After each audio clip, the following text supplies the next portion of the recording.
This is why the narcissist fears losing you more than anything. To the few who have been chosen, I beg you to take to heart a fundamental truth, one that must reverberate within your own soul. It is crucial that you realize your true value and allow that realization to permeate every fiber of your life. Let me explain something that has been rattling about in your head, reverberating in the background of all these voices. Even if I can't place its genesis in my mind, I'll always remember it. The core of it rings true. It made me rethink my assumptions about the narcissist's motivation to win us back. This video is my answer, an investigation of this fascinating idea. The narcissist doesn't pick their victim at random. They give a lot of thought to who they choose to abuse. They appreciate you for who you are and sympathize with your struggles, yet they trap you in their web of deceit and deception. They were able to keep you close by using your charisma and dance moves. They thought they had broken you, but you were stocked with unfathomable reserves of fortitude and determination. They ignore you with cold cruelty, tossing you aside like garbage. You disappeared into the background as though you were ghosts in their eyes. Finding and accepting the core of your pre-narcissistic personality is an important part of the healing process. This is the heart of the self-love and healing journey. I beg you to spare 2 seconds of your life to help me out by clicking like and subscribe on this channel. Your ability to love unconditionally is a precious and rare trait that sets you apart as an empath. Your readership would likely increase if you took a more traditional approach to discussing narcissism. But I opt for sincerity, for speaking only what I truly believe and feel. I will not give in to the pressure to broaden my reach. Instead, I will concentrate on those who will find this message to be resonant with their own hearts and minds, the selective few, those with compassionate spirits, and the shining beings of light. Time has refined my perception, and I can now see through to your genuine nature. The way you express yourself and the subtleties you include in your words give me insight into your character.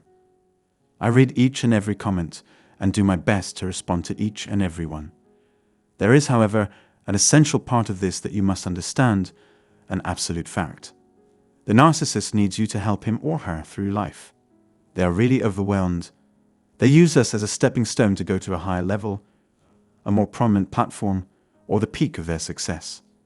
However, a catastrophic collision awaited their descent the second they kicked us to the curb, cutting off our assistance. Some of you may be tempted by the false promises of social media and end up falling for its traps. But there are some of you who get it and can relate to what I'm saying. Please appreciate the repressive nature of social media and the negative feedback loop of constant monitoring.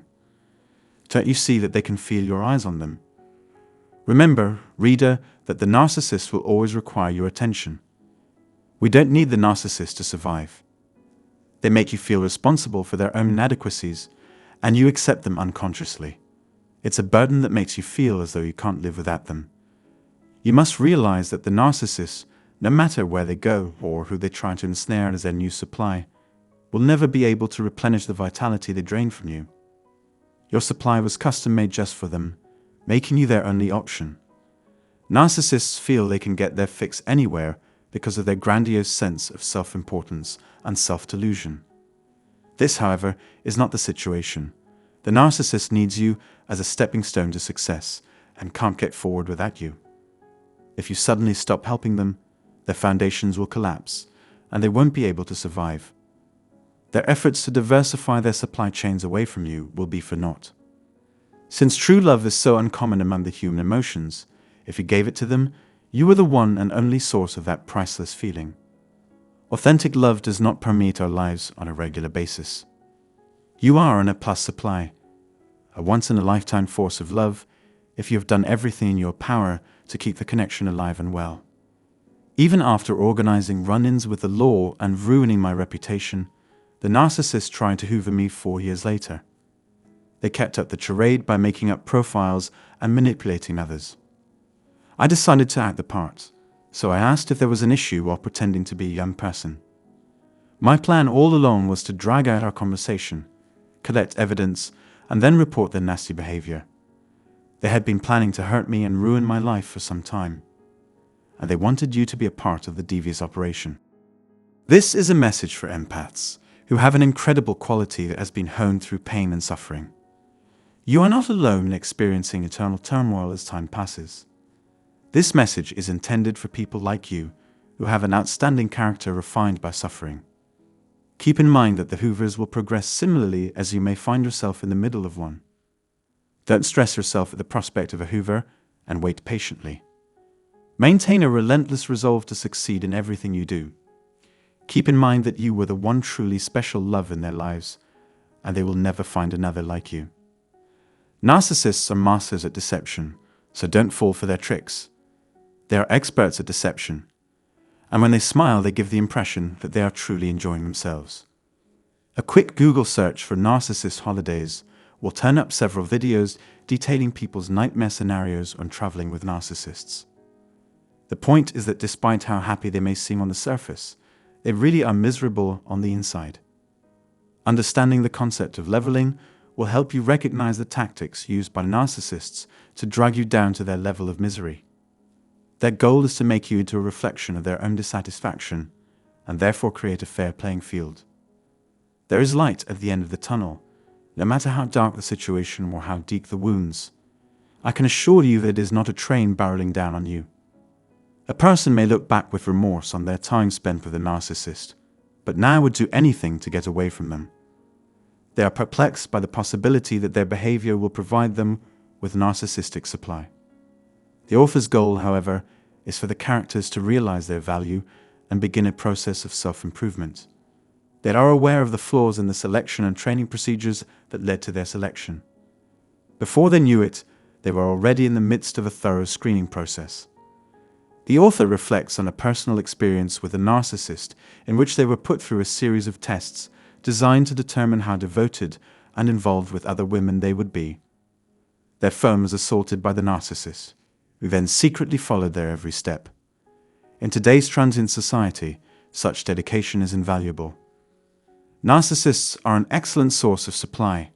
They are genuine, loving, honest, and loyal.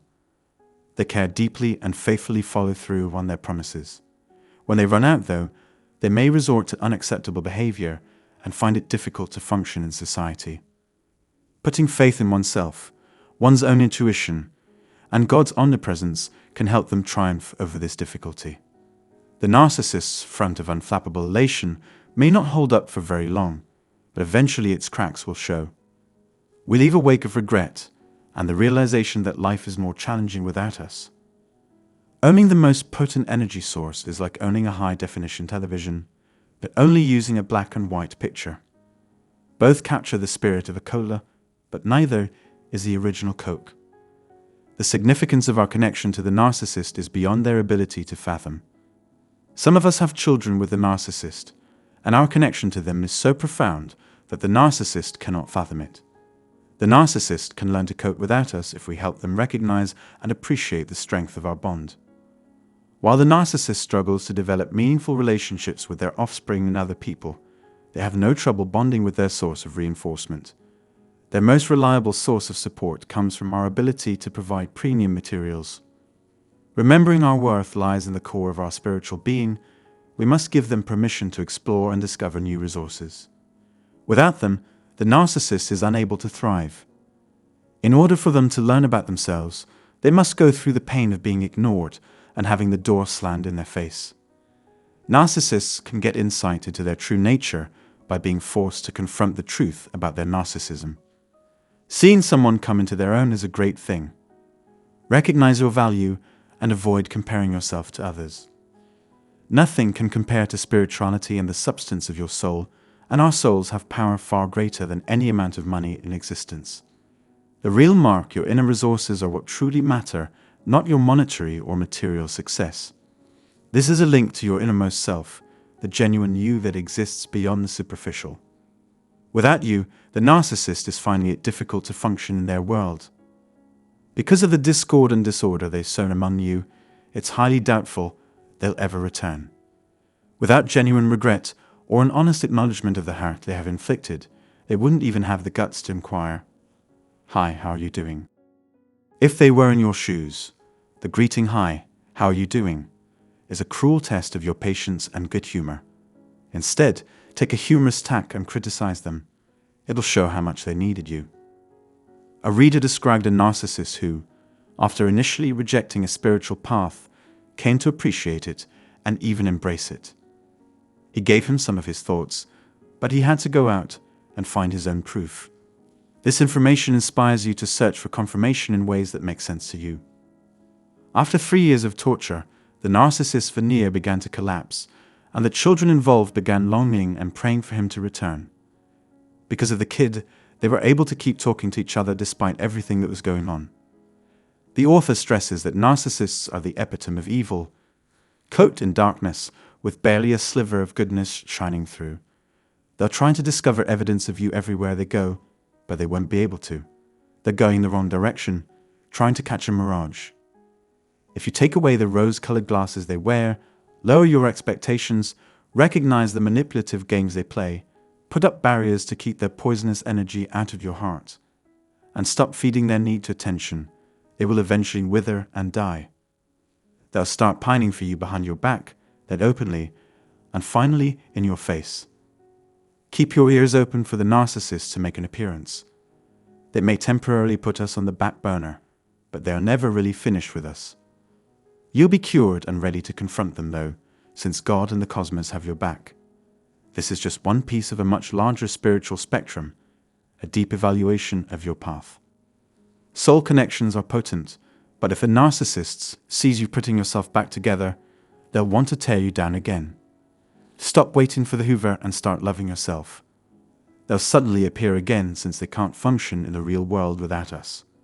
The narcissist is not the one to find true love with. It's somewhere else, in its unadulterated form, just waiting to be found. We too are destined to find the love of our life, but for them it was us. Please consider making a donation or scheduling a one-on-one session to show your appreciation for the channel's content. Keep watching as we add another interesting video. Thank you, and best wishes for tranquility.